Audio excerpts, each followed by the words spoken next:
The joke landed like a thrown dart, sharp and deliberate. Chuck Norris is just an old beard with a punchline. The studio erupted, laughter tumbling over itself, people clapping and stamping as if the line had earned a standing ovation. The band behind Jimmy Kimmel punched a quick riff, horns blaring, as if to underline the host's wit. On the monitors above the audience, the camera cut instantly to Chuck Norris. The smile in the crowd faltered just a fraction when they saw his face. He wasn't laughing.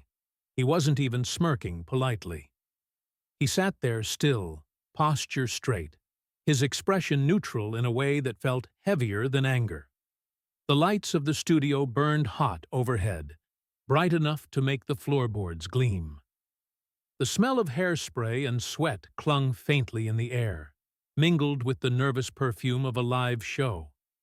Anticipation mixed with caffeine and fear of dead air. The audience, hundreds of them in the theater, millions more behind their screens at home, expected Chuck to play along.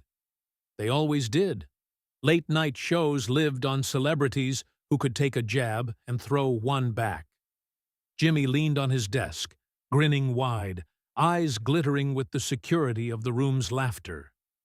He knew how to ride the wave. "Come on," he said, drawing out the words, milking the noise. "You all know the memes. The indestructible cowboy, the karate god, the guy who can make onions cry. It's fun. It's all fun." The crowd howled again, obedient, eager to stay in on the joke. Chuck blinked once, slowly. His hands rested on his knees. His breathing was steady, almost meditative. He wasn't playing the rhythm of the room. He was ignoring it, and that silence began to tug at the edges of the laughter. Somewhere in the second row, an older man in a veteran's cap stopped clapping. He tilted his head, watching. A woman near the back crossed her arms, no longer smiling. The split wasn't loud, but it was visible. The younger faces roared at the roast. The older ones stayed fixed on Chuck, waiting. Jimmy saw it, though he didn't acknowledge it. He leaned back in his chair, adjusting his tie in mock seriousness. "But really, Chuck, you must get tired of it, right? All these legends. People talk like you're some unstoppable force. At the end of the day, you're just, what, 70-something? He spread his hands, as if offering the punchline to the crowd. The laughter came again, but thinner. It was as if the audience sensed they were laughing in the wrong place, at the wrong thing. The band didn't play this time. The camera stayed on Chuck. His jaw tightened a fraction. His gaze didn't leave Jimmy, but his eyes weren't hostile. They were assessing, as though the host weren't telling a joke but asking a question without knowing it. That was when the silence deepened. The studio, designed for noise, wasn't built to hold quiet. Every creak of a chair, every cough, every shuffle of shoes against carpet suddenly seemed amplified. The producers behind the cameras shifted uncomfortably, headsets pressed to their ears, waiting for a cue that never came. Chuck leaned forward slightly. The movement was small, but the camera caught it. His face filled the monitors again, creased with age, yes, but steady, weathered like stone. His voice, when it came, was low, almost too quiet for the boom mics, but the words cut through the studio like glass. "Do you really want to know what strength means?" The laughter that had been building died in an instant. The crowd let out a confused murmur, the kind that fills spaces when people aren't sure whether to laugh or keep still. Jimmy's grin faltered, just for a moment. His eyes flickered, unsure. A second passed. Then another. The tension in the room swelled, heavy enough to be felt through the television feed. The audience was no longer certain if they were part of a comedy show or witnesses to something slipping out of the host's control. Jimmy tried to chuckle, to smooth it over, to reassert himself as master of ceremonies. But the rhythm was gone. The camera stayed on Chuck, and his silence stretched, stronger than any punchline. And in that silence, the crowd began to realize this wasn't going to be just another late-night joke. Just wondering, where are you watching from? Write it down, bellow. The laugh Jimmy expected never came the way he wanted. Chuck's quiet words, "Do you really want to know what strength means?" stretched across the studio like a line of wire pulled too tight. For a few seconds, the show's carefully engineered energy cracked. The cameras still rolled, the tally lights glowed, but the air itself felt unsettled. The silence wasn't empty. It was full of small noises magnified by the absence of laughter.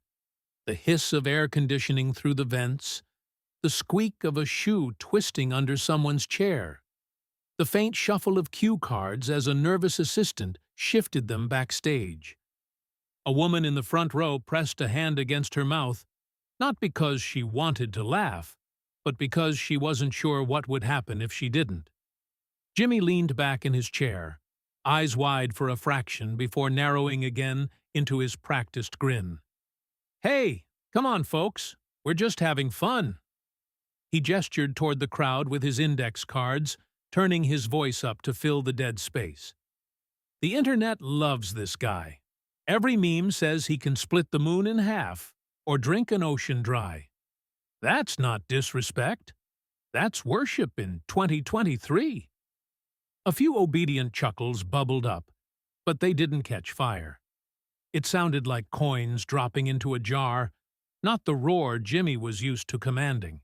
"So let's be real," Jimmy pressed, pacing his words with sharper beats. "All this talk about unbeatable Norris? That's nostalgia plus Wi-Fi. Admit it, you're just a man with a beard and a hell of a marketing team." The band tried a rim shot, hesitant, the drummer brushing his snare like he wasn't sure if the joke deserved punctuation. The laughter that followed was fragmented. Young faces clapped, but older ones stayed still. In the second row, a man in a veteran's cap shook his head slowly. Across the aisle, a gray-haired woman leaned forward in her seat, hands clasped, staring at Chuck as if waiting for him to speak again. Chuck didn't. His silence was its own rhythm, heavy and deliberate. His hands rested lightly on his knees.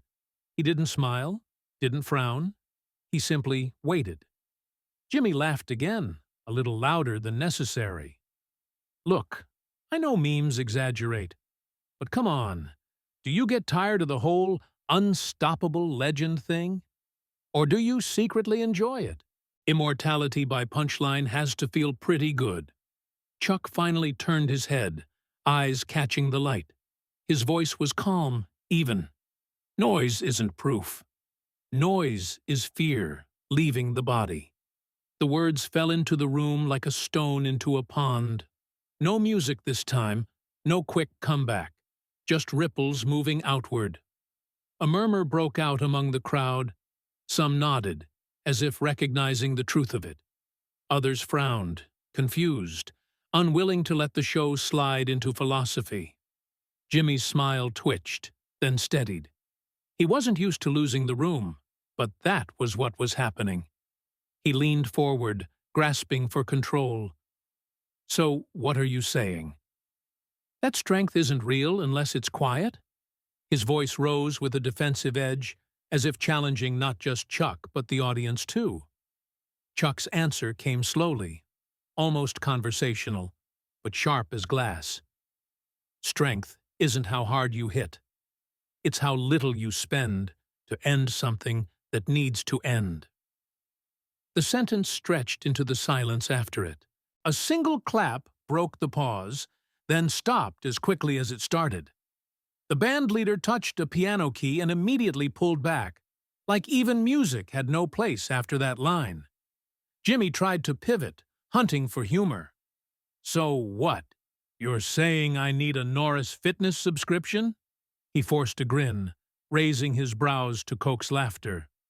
A ripple of polite chuckles came, then died. The audience wasn't with him anymore. They were watching the quiet man in the chair, the one who hadn't moved but had somehow rearranged the gravity of the room. From the wings, the producer gestured sharply. Cut to break. Jimmy ignored it. Pride pushed him forward. He leaned toward Chuck, tone forced light, but his eyes too sharp. Okay then. You tell me, since you've got everyone's attention, what does strength really mean to you? The red tally light on the camera burned steady. The band leader folded his hands on the piano. The audience leaned forward as one body, no longer laughing, no longer waiting for jokes. They wanted to hear the answer. Chuck didn't rush. He let the weight of the question hang. His gaze swept the audience, not searching for support, but measuring them, as though asking whether they could handle what was about to come. Finally, he leaned forward, closer to Jimmy. The host held his grin, but his jaw was tight. His eyes betrayed the first crack of nerves. And then Chuck spoke, too softly for the mics, directly into Jimmy's ear. The microphones didn't catch it, but the cameras caught everything. Chuck leaned close, spoke a few words into Jimmy's ear, and pulled back. The audience saw the gesture, not the content, and that absence became its own electricity. Jimmy's smile froze. For 1 second it was there. Then it was only teeth stretched across something tighter. His eyes flickered with confusion before the curtain of showmanship dropped back into place. He forced a laugh, too sharp, and patted the desk like it was all part of the plan. "Wow," he said, voice too loud for the room. "A secret! Chuck Norris just told me something I can't repeat." He flung the line toward the crowd, begging for laughter. They gave him a few chuckles, polite and weak, but most stayed quiet. The silence became the show. Phones in the audience hovered mid-air, hands unsure if recording this was allowed. The man in the veteran's cap didn't blink. A woman in the second row leaned forward like she could lip-read the truth. Even the band leader, who could normally save any dip, sat with his fingers curled above the keys, frozen. Jimmy tried to roll forward. "Hey, come on, folks. You know the legends. He can roundhouse kick the sun, drink rivers dry." He waited for the crowd to laugh. Some of the younger faces did. The older ones kept staring at Chuck. Chuck reclined in his chair, calm as stone. He hadn't raised his voice, hadn't moved much, but the balance of the room had shifted. Jimmy paced now, circling the desk. Movement was his fallback when words slipped. "You know what I love about this guy?" he told the audience, arms spread wide. "He's intense." The applause that followed was scattered and mistimed. Chuck's mouth twitched at the corner. Not quite a smile, not mockery either. Just recognition. A man watching another cling to rhythm. Jimmy tried again. "So, Chuck, is silence your superpower?" His tone begged for humor. "No," Chuck said, level. "Attention." That one word landed heavier than any punchline. The audience murmured, some nodding, others uneasy. The band tried a quick vamp, but the sound felt wrong and was cut off mid-bar. Jimmy set his cards down, tapped them flat to stop his fingers from trembling. "All right," he said, "let's do this straight." "When you say strength, what do you mean?" Chuck let the question breathe. He scanned the crowd, not for approval, but to measure them. "Truth," he said finally. It wasn't a definition, not really, but it pressed down on the room. Truth about what? Truth about who? People shifted in their seats, feeling the question dig at them personally. Jimmy chuckled, shallow, hoping to pivot. Truth as in honesty? Authenticity? Brands love that word. Chuck shook his head once. Truth as in what's left when the crowd leaves. The sentence settled into every corner. The theater felt smaller, tighter. People imagined the silence after the lights, the moment at home when no one was laughing anymore. The audience wasn't just watching. They were included, implicated. Jimmy's grin didn't reach his eyes. He could have gone to commercial, saved the moment. Instead, pride pushed him closer to Chuck. "Then I'll ask again. What did you just say to me?" The crowd jolted. Too close, too risky. Phones rose higher. The band leader whispered, "Oh, man," into the piano lid. Chuck tilted his head, weighing the room, then leaned in a second time. He spoke softly, just for Jimmy. No microphone caught it. This time, Jimmy didn't laugh at all. His eyes narrowed, his shoulders shifted like he'd been struck by something invisible. His grin stayed out of duty, but everyone watching saw it. The armor slipping. The director finally hit the brake light. The band stumbled into a late flourish, but the camera held too long, just enough to catch Jimmy's eyes darting away from Chuck's, just enough to show fear, or recognition, or both. The feed cut to commercial, but the question didn't go anywhere. It spread instead, through the studio, into the homes of millions. What had Chuck Norris whispered that could make a late-night host crack on his own stage? The studio air changed temperature without the thermostat moving. After the whisper, after that flicker in Jimmy's eyes, the show kept running on muscle memory while the mind lagged behind. He straightened his cards, smiled too much teeth, and tried to leap to the next beat. "So, great to have you," he said, voice a half-step higher. We've got a clip." The words bunched together and fell apart, like he'd forgotten the melody of his own song. He pointed to the screen behind the desk. Nothing rolled. A stagehand in the wings shook his head, slashing a throat-cut signal. Jimmy laughed, an automatic, dry sound, and glanced toward the control room glass. The silhouette behind it didn't move. The bandleader tapped a two-note vamp and abandoned it mid-bar. The drummer tightened his brushes, waiting for a cue that didn't arrive. The audience felt the slippage. They'd laughed a minute ago. Now they stared, rows of faces not breathing at the same time. The younger ones looked from Jimmy to Chuck and back, trying to read social cues that had gone missing. The older ones looked only at Chuck. Jimmy kept talking. "Classic Walker, Texas Ranger moment," he pushed, eyes doing the fast little dart between cameras a host uses when he's stalling. You throw a guy through a window, I think. It's fun. Fun stuff." He pasted on a grin and waited for laughter that didn't show. The silence that followed was clean and complete. A sheet of glass laid over the room. A woman in the third row covered her mouth with her fingers, like she'd coughed in church. He glanced at Chuck reflexively, then away, as if a second whisper might be waiting there. "We love Chuck here," he added too fast. "Big fans." "Huge." He let out a breath that wasn't a joke, and wasn't applause bait either. Chuck hadn't moved since he leaned back. He sat straight, shoulders easy, ankles planted. He wasn't smirking. The hint of a smile was there only in the eyes, not triumph, just the quiet of a man who doesn't need to catch what's already fallen to him. When he blinked, it was slow enough to change the pace of the room. Cameras wavered.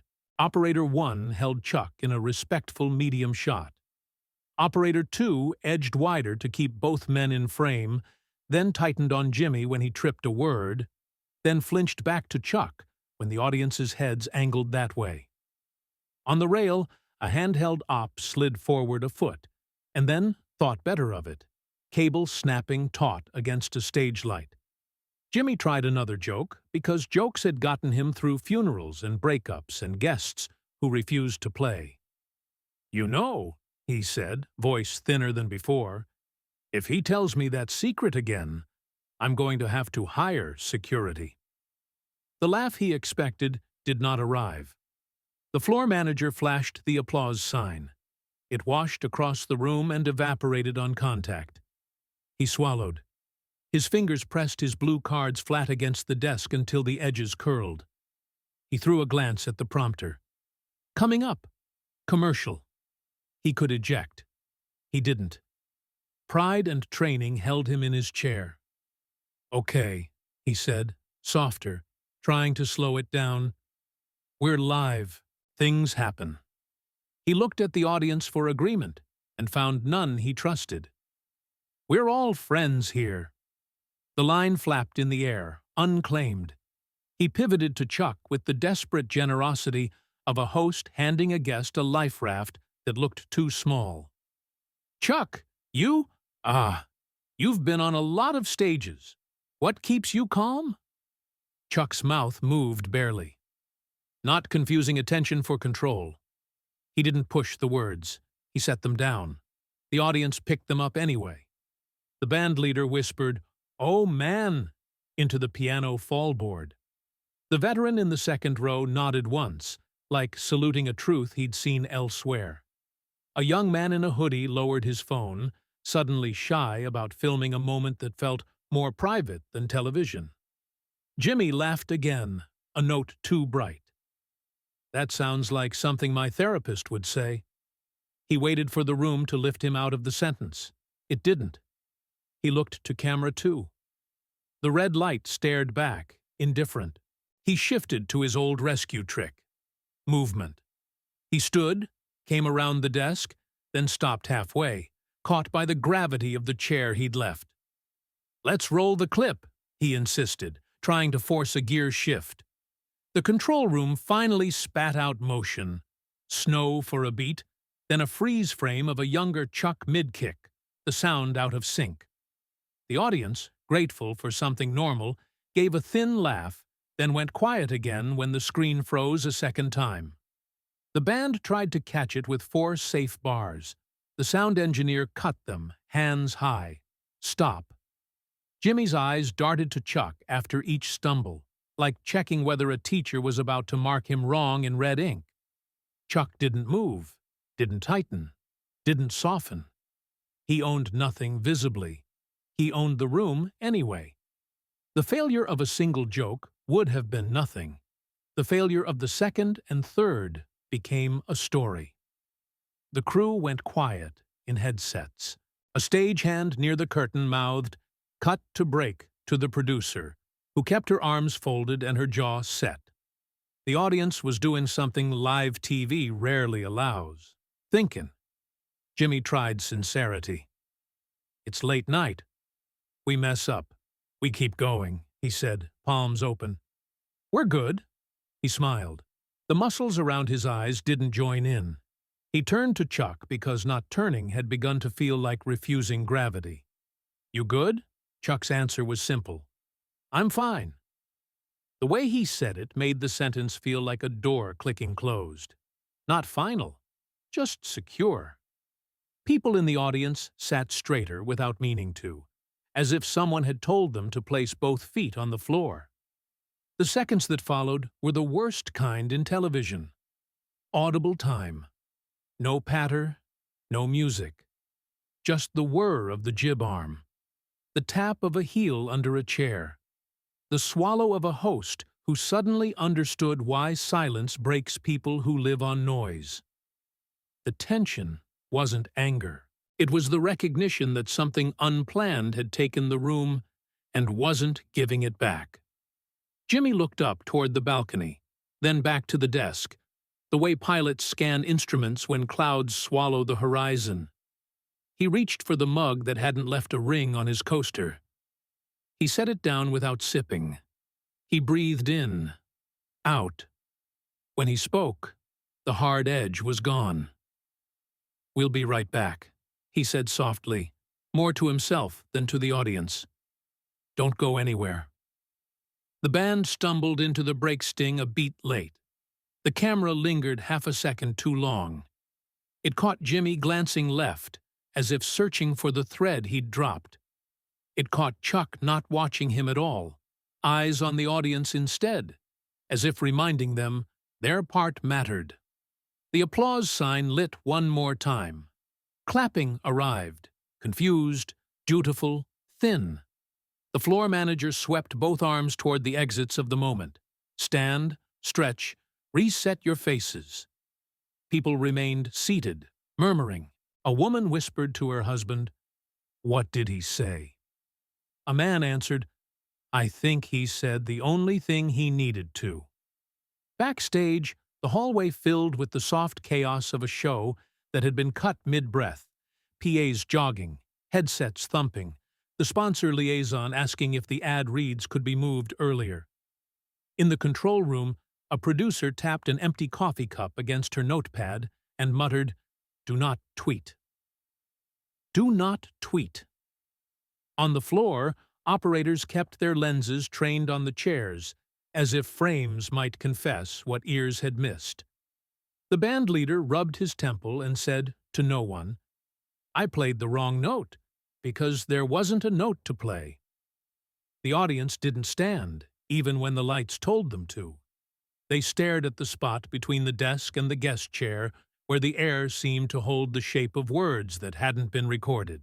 And in those suspended seconds, under the heat of lights that now felt too bright, in the hush that didn't belong to comedy anymore, the feeling spread row by row.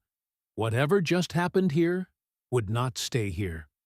It would leak through clips and recaps, multiply in captions and comments, and by morning the question would belong to everyone with a screen. The band hit the final bar, the curtain of commercials dropped, and the studio went dim without cooling. The show was technically on break. The story wasn't. By the time the sun came up, the clip was everywhere. It didn't matter that the network tried to cut it early, or that the official upload blurred the moment. Someone in the balcony had filmed it on their phone. Grainy, shaky, the sound blown out. But the silence still came through. Chuck leaning in, Jimmy's grin cracking. The way the laughter died without anyone telling it to. That was enough. On Twitter, the hashtags piled up within hours. Hashtag Kimmel Silent. Hashtag Chuck Whisper. Hashtag The Look. TikTok spliced the whisper into memes with ominous music. Freeze-framing Jimmy's eyes in high definition. YouTube commentators slowed the clip down frame by frame, speculating on what had been said. Theories ranged from jokes about Jimmy's marriage to predictions of apocalypse. None of them felt right. News sites ran with it too. "Chuck breaks Kimmel Lev," read one headline. Another, "The whisper seen by millions." Cable panels debated it, some anchors laughing it off, others speaking with the hushed tone of scandal. Late-night competitors rolled the footage with their own punchlines, but even their jokes landed soft. Everyone could see the same thing. Something had happened that didn't fit the language of comedy. Jimmy said nothing. His Twitter feed went dark. The show's Instagram skipped posting its usual behind-the-scenes reels. PR teams released generic lines about a lively interview and the unpredictability of live TV, but it fooled no one. The silence around him was too loud. Meanwhile, Chuck didn't comment either. No statements, no clarifications, no tweets. He was spotted leaving the studio that night through a side door, hands in his pockets, face calm as if the evening had been ordinary.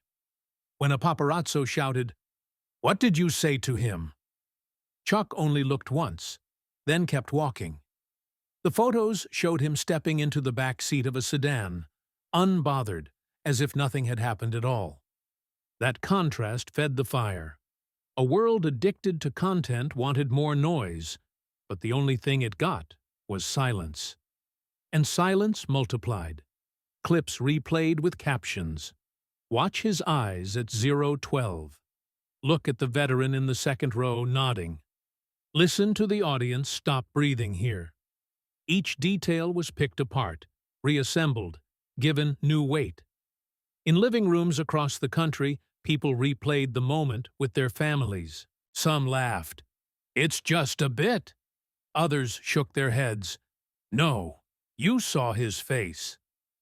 For many, it wasn't about the words at all. It was about how quickly control had shifted. In a space designed for noise, one whisper had been enough to change the rules. Talk radio seized it by morning. Callers phoned in. I saw Chuck fight in the 70s. That man has something in his eyes you can't fake. Others dismissed it. Come on, it's theater. Kimmel's milking it. But even the skeptics couldn't let it go. Why? Because Jimmy himself wasn't laughing it off. His silence was louder than any meme. Theories spun. Did Chuck insult him? Threaten him? Reveal some private truth? Some blogs claimed to have lip read, publishing grainy screenshots circled in red. The guesses didn't matter. The ambiguity was the story. For the first time in years, people were talking about Chuck not as a meme, not as a nostalgia figure, but as a living presence who had shifted a room with a sentence no one else heard. Behind the curtain of entertainment, the machine of late-night television ground uncomfortably. Writers swapped emails with subject lines like, "Do we address it?" Executives debated whether to ride the wave or bury it. One insider leaked a note from the network. Avoid jokes at Chuck's expense until further notice. That memo alone went viral. Meanwhile, ordinary viewers kept replaying the clip. That was a warrior's look, one YouTube comment read. Kimmel flinched like he'd been hit. Another, first time I've ever seen Jimmy shut up. That wasn't acting. The phrase repeated across posts. That wasn't acting. It became clear the moment had broken through the frame of television. This wasn't just a late-night bit. It was a cultural rupture, a reminder that silence could embarrass noise, that presence could outweigh production. The irony was sharp. Chuck had spoken the fewest words of the night, yet his voice was the only one people remembered. And still, the core questions spread like fire. What did he say? It appeared on merch within days, printed on t-shirts, mugs, stickers. Hashtags trended daily. News tickers ended segments with it. Clips of Chuck from old movies circulated with captions, "Maybe this is the answer." Everyone wanted to fill the void, but the only two people who knew, the man who whispered and the man who heard, weren't giving it away. They teased it without saying it. Through the monologue, through sketches, even through a surprise cameo, the show felt brighter than usual, but thinner, stretched. Every time Jimmy's eyes flicked toward the guest chair, the audience stirred. They knew what they were waiting for. At the end, Jimmy set his cards down and folded his hands. The band leader's fingers hovered above the keys, but didn't play. The prompter was blank. "Before we go," Jimmy said, softer than anyone had ever heard him on air, "I want to talk about the other night." The audience leaned forward. Silence. No giggles, no claps. Even the camera operators stopped moving. "A lot of you have asked what happened," Jimmy said. "Friends, strangers, my own mom." I can't repeat what he said, but I'll tell you this. It made me quiet. For the first time in my life, the words landed like a confession. A ripple moved across the crowd, then stillness again. He tapped the desk once, a nervous tick, and kept going. "I make a living on noise, turning everything into a punchline.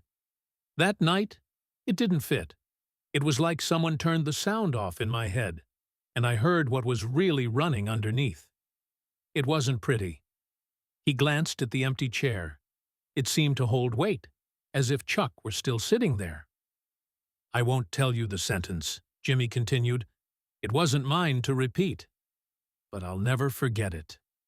He stopped there. No joke, no wink, no bailout. The band leader didn't play. The audience clapped a little, uncertain, then let the moment breathe. Jimmy gave a small nod and said quietly, "We'll be right back." The commercial break swallowed it. but the silence leaked out everywhere else. Overnight, his words replayed online. For the first time in my life, I was quiet. People argued. Some said it was staged. Others swore they saw real fear. Theories multiplied, but the one thing no one disputed was that something broke through the armor of television. Chuck, as before, said nothing. No interview, no tweet, no statement. He was photographed leaving a gym, coffee in hand, expression calm. Reporters shouted questions. He didn't look at them.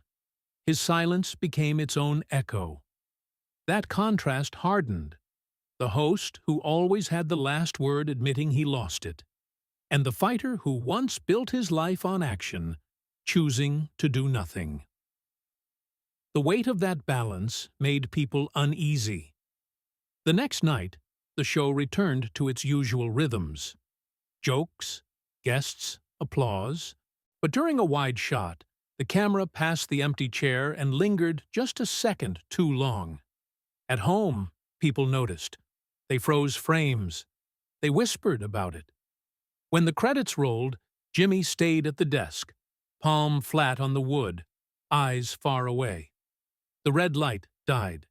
The studio dimmed. But the question remained, heavier than before. What had Chuck Norris whispered that could silence a man whose job was never to be silent? Only two men knew. Neither was talking.